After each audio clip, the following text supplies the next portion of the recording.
Muli po, mapagpalang umaga po sa ating lahat, lalo na sa ating mga kapatid na mga bagong dating. Sino po ang mga bagong dating?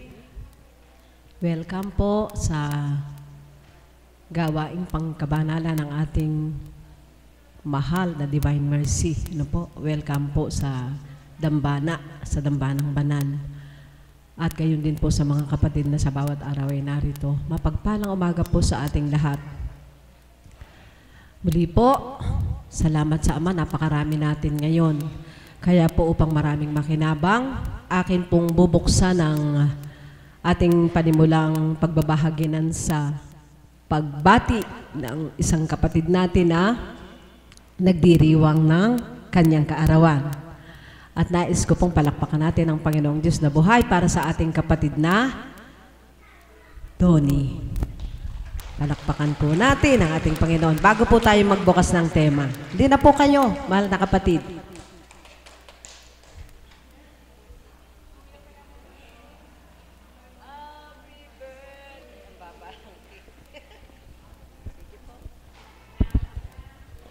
Magandang umaga po sa ating lahat, lalong-lalo na po sa ating banal na Espiritu.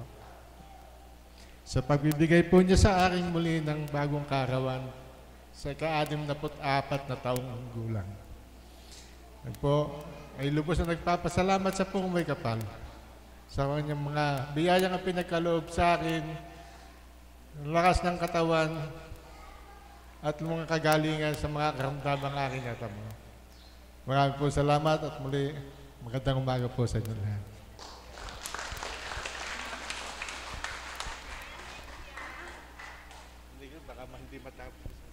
Purihit na kilain ng Diyos. Sabi ko sa Ama, turuan mong maging mabilis ang aking bibig upang maging maraming makinabang. At kung gaano kabilis ang panimula kong ginawa, ay ganon din kabilis ang ginawa ng kapatid. Isa. Ngayon pa muli ay papalakpakan natin ating Panginoong Diyos na buhay para sa isang kapatid natin na magbubukas ng isang awitin. At nais ko pong tawagin ang ating kapatid na si Tata Magno. Masyado po ang damdamin yun. Tumatagos po sa puso ko. Halina po kayo. Palakpakan po natin ating Panginoong Diyos na buhay.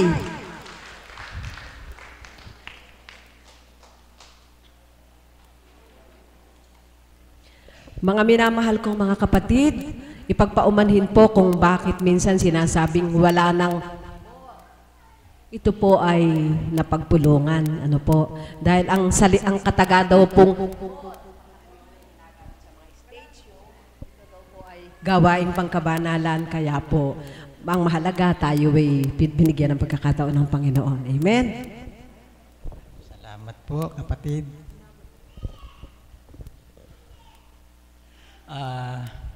Magandang mapagpalang umaga po sa tanghaling ito. Hindi ko po akalain ako ay tatawagin sa oras na ito dito sa banal na Dambana. Ako po ay tinawagan upang mag-aalay po ako ng awit.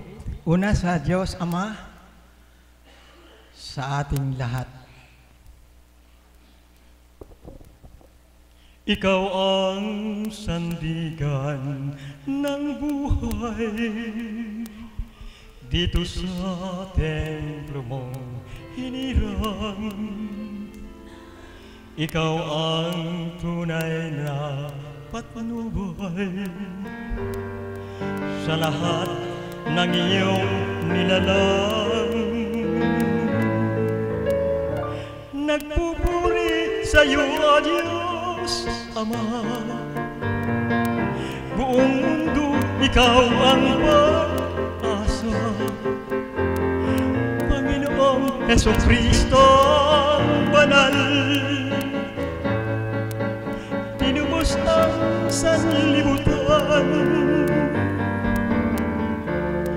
Dakilang layunin ay dinggin, lahat ng mabuti ipunin. Ilayo mo kami sa dilim, liwanag ng buhay ay kamtin.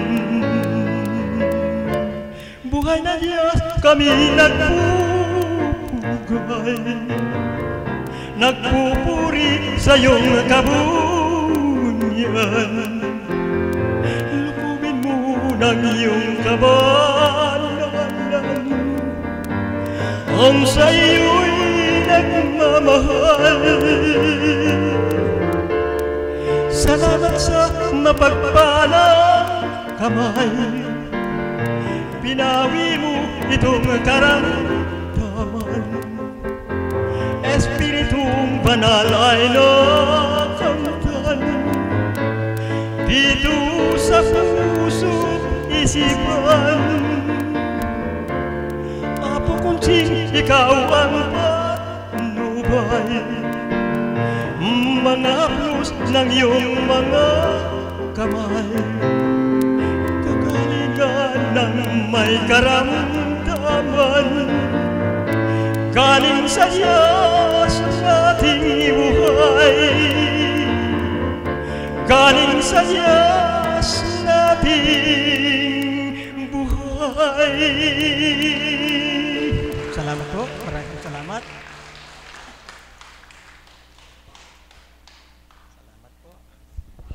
Purihin ang Diyos. Napakabuti ng Panginoon. Salamat po, mahal na kapatid na Magno, sa napakagandang awitin na inialay niyo po sa Panginoon. At ngayon po, mga minamahal ko mga kapatid, akin na pong bubuksan ang temang kaloob ng Panginoon na pagsasalusaluhan natin sa araw na ito. Ipinagkaloob po ng Diyos ang salitang paninindigan. Ano po? At sa tema pong ito, nawa ay makinig tayong mabuti sa lahat ng magbabahagi. Kaya po, sa salitang paninindigan, ito po yung reflection question na ibibigay ng Ama. Paano mo paninindigan ang panawagan sa iyo ng Ama?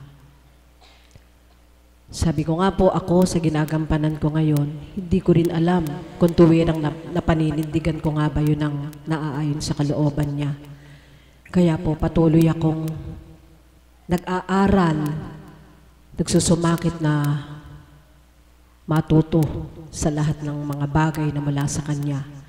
Kaya po sa tatawagin kong kapatid na ito, mataman po tayong makinig, namnamin po natin, upang magkaroon po tayo ng mga pointers o ideya sa ating puso, kaisipan, baka kung tayo ang tawagin para yung ating ibabahagi maging kapaki-pakinabang sa mga kapatid nating makikinig at nangangailangan.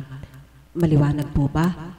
Hindi ko po mabibigyan ng kalawakan sapagat sabi ko nga po, isang pagtatapat at pagpapakatotoo, binigay ng Diyos sa akin ang temang ito, subalit ang damdamin ko'y nasa ring makinig sa magbibigay kalawakan at magbibigay kalaliman sa kanyang kalooban. Kaya po muli, mga kapatid, palakpakan po natin ang ating Panginoong Diyos na buhay para sa ating kapatid na si Mami Beth Chico. Palakpakan po natin ang Panginoon. Salamat aming dakilang Ama sa araw na ito, sa pagtitiwala niyo sa aking pagkatao, na mabigyan liwanag ang temang ibinahagi mo sa pamamagitan ng pagpapaliwanag ng salitang ito mula sa talino na ibabahagi mo sa akin. Nawa po ay kanilang maintindihan upang sa sarili nilang kaisipan ay magkaroon sila ng malalim na pagninilay kung ito nga ba'y nasa kanila ng katauhan. Amen. Ang salitang paninindigan ay galing sa salitang tindig.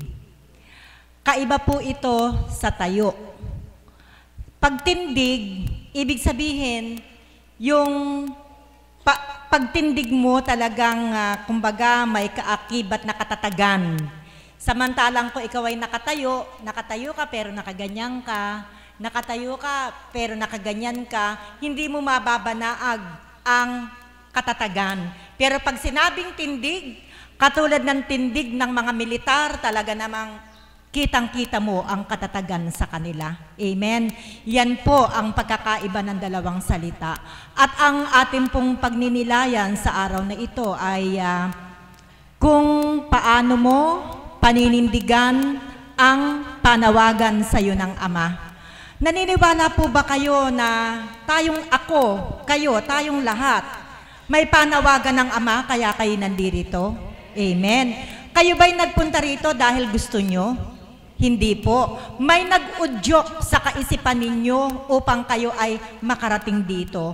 Although, iba-iba lang yung naging dahilan, iba-iba yung kaparaanan, subalit, ang pag-uudyok ay hindi galing sa ating pagkatao, kundi ang Ama ang nag-udyok para tayo makarating dito. Magbibigay po ako ng halimbawa na kaya ka nandirito ngayon, pinahintulutan ng Panginoon na makaranas ka ng karamdaman.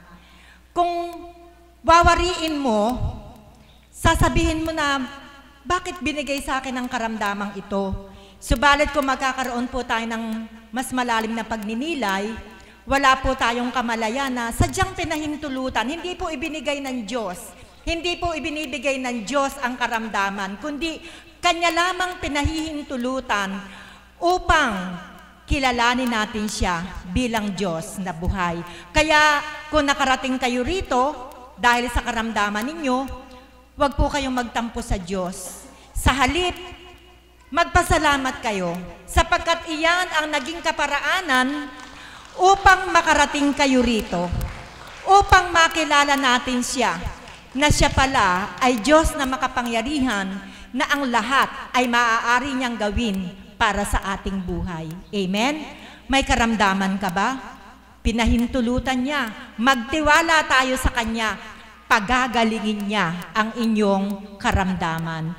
May bukol ka ba sa parte ng katawan mo? Huwag mong ikalumbay. Manindigan ka na ang Panginoon ang tumawag sa iyo at sa Kanyang kaparaanan, sa iyong ganap na pagtitiwala. Sabi nga po, kung yung bundok kaya kong tibagin, ang dagat kaya kong hawiin, ano pa kaya ang bukol mo na di ko kayang tunawin? Palakpakan po natin ang Ama. Wala pong imposible sa Kanya. Ang lahat ay kaya niyang gawin. Subalit dapat tayong manindigan sa ating pananampalataya. Ako po, sa sarili kong buhay, papaano po ako nanindigan upang ako'y makatalima sa Kanyang panawagan? Siyempre po, sa dating buhay, ang iniisip mo ay mapaunlad mo ang iyong sarili. Amen? Kumita ka pa ng mas marami. At sa isang katulad ko, palaguin pa ang kaalaman upang mas tumaas pa yung aking sweldo. Kasi ganun po ang mga namamasukan sa mga opisina, sa isang paaralan, kung gusto mong tumaas yung sweldo mo, mag-aral ka pa. At kaakibat ng pag-aaral mo, mataas na sweldo mo. Subalit, naramdaman ko ang panawagan sa akin ng Ama na kailangan naman, siya na ang pagtuunan ko ng pansin, siya na ang aking paglingkuran. Sa panawagan po sa akin ng Ama, ako po ay nanindigan. Hindi po ako nagdalawang isip. Nang ipadama niya po sa akin na siya naman ang paglingkuran ko, hindi na po ako nag-atubili. Nanindigan po ako sa aking desisyon na iwan ko na ang gawaing pangsanlibutan at siya naman ang aking paglingkuran. Nanindigan po ako sa mga ipinangako sa akin ng ating Panginoon na nung ako ay bendisyonan, sinabi po niya sa akin na huwag kang malumbay sa iniwan mong gawain. Nawalan ka man ng hanap buhay, hindi kita pababayaan sapagkat ang mga anak mo ay higit kong pagpapalain. Yan po yung pinangako sa akin ng banal na Espiritu na sinabi sa akin sa pamamagitan ng ating mahal na Apo Kunching. Nanindigan po ako, mga kapatid, sa ipinangako sa akin ng ating Panginoon. Kaya ano po ang ginawa ko? Sabi niya sa akin, wala akong panghihinayangan, ano man ang iiwanan ko, sapagkat ang mga anak ko ay higit niyang pagpapalain na siyang mag-iintindi sa akin. Alam niyo po, sa aking paninindigan, tumupad po ang Diyos sa kanyang pangako. Iniwan ko yung hanap buhay ko, hindi ko inalintana na mawalan ako ng trabaho, hindi ko inalintana na mawalan ako ng sweldo. Bilang tao po, kung iisipin ninyo napakasarap yata nung akinsit katapusan may tinatanggap ka. Hindi po ba? Feeling mo talaga secure na secure yung buhay mo. Nang dahil sa paninindigan ko, nawalan ako ng trabaho, natural, ngayon, wala akong sweldo. Subalit, sa pangako ng Ama, hindi naman niya ako pinabayaan. Ang mga anak ko na ipinahiram niya sa akin, katulad ng pangako niya, ay kanyang pinagpala. Sasabihin ko pong pinagpala. At nang dahil pinagpala yung mga anak ko naman ang umiintindi sa akin upang ako ay makasurvive sa aking mga pangangailangan. Kung hindi po ako nanindigan, hindi ko po makakamit ito. Ang isip ko ay magkakaroon ng kaguluhan sapagkat sa tuwin ay iisipin ko, nako, katapusan na ng buwan. Saan ako kukuha ng pambayad sa kuryente? Saan ako kukuha ng pambayad sa tubig? Saan ako kukuha ng pambayad sa mga bayarin? Dahil sa aking paninindigan, hindi ako pinabayaan ng Ama. May sumasagot sa kuryente ko, "Mami, wag mo nang intindihin yung kuryente, ako na magbabayad." Sabi po ng isang anak ko. Sabi naman ng isa, "Mami, wag mo nang intindihin yung tubig na yan, ako na magbabayad." Pati yung wifi ko, "Mami, wag mo nang intindihin, ako na magbabayad." Kung hindi po ako nanindigan na ako ay maglingkod sa ating Panginoon, wala po akong biyaya na makakamit mula sa Kanya. Palakpakan po natin ang ating Diyos na buhay. At bahagi po ng aking paninindigan, ano man po yung mga hadlang upang hindi ako makarating dito, hindi ko po pinapansin. Ako po ay naninindigang makatalima sa bawat araw. Kahit po medyo mabigat ang aking pakiramdam, medyo sumasakit ang ulo ko, naninindigan po ako na pagdating ng taktang oras, makarating ako dito.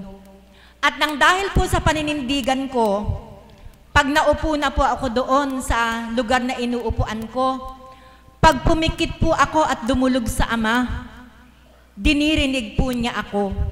Ang katawan ko, nilalagay niya sa kondisyon. Ang masakit na ulo ko, pinagagaan niya.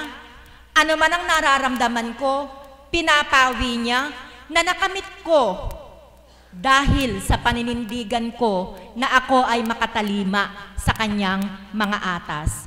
Iba-iba po yung kaatasang ibinigay na kung talagang hindi ka kakapit sa kanya, mahihirapan kang gampanan. Sapagkat ang ilan sa mga pinag-aatas talagang isang challenge sa iyong pagkatao. Subalit manindigan ka. Ano man ang marinig mo sa kapwa mo, huwag mong alintanain. Tumayo ka, tumindig ka, at kung ano man yung pinagaganap sa iyo ng Panginoon, gampanan mo ito at hindi kanya pababayaan.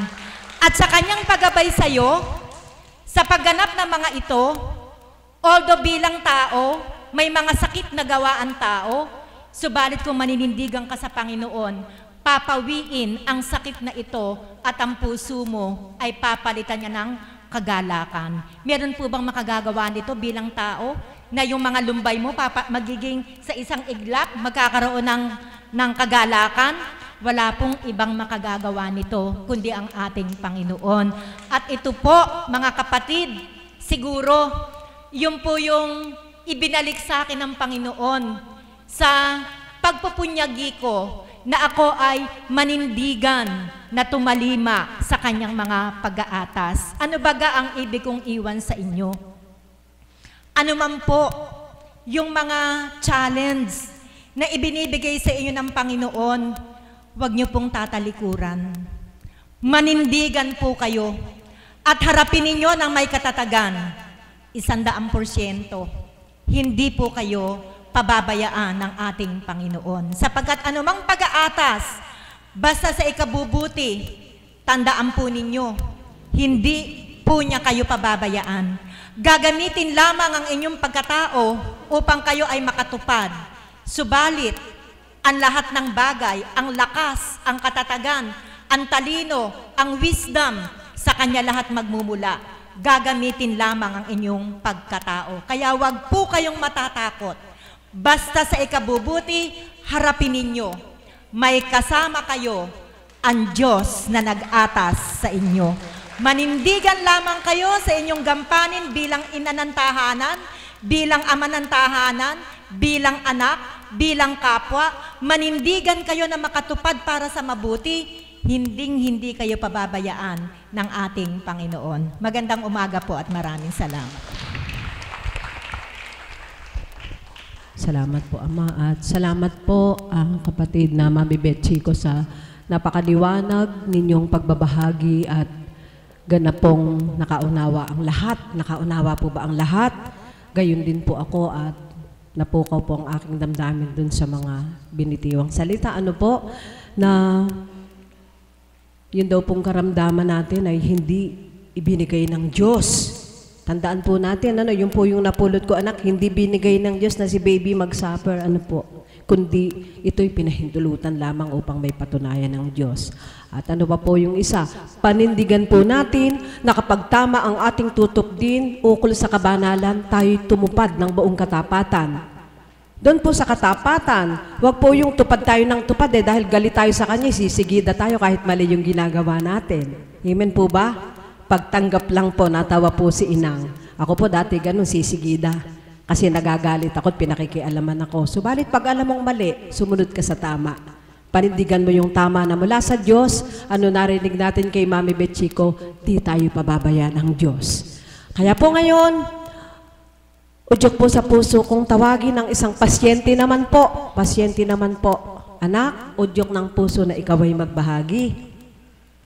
Nasa kabila ng iyong pangkasalukuyang kinakamtan pa ay paano mo paninindigan ang panawagan ng Diyos sa iyo. Sa harap ka, anak. Tutulak kita. Ha? Huwag kang iiyak. Basta kahit na umiyak ka, ilahad mo yung katotohanan sa puso.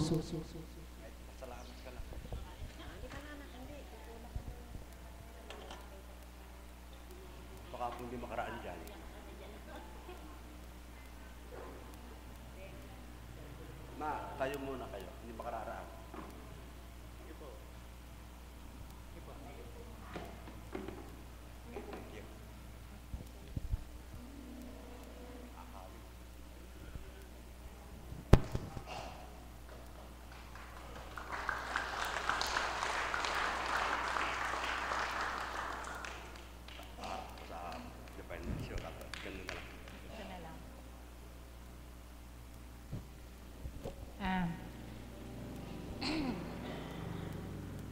Magandang hapon po sa inyong lahat.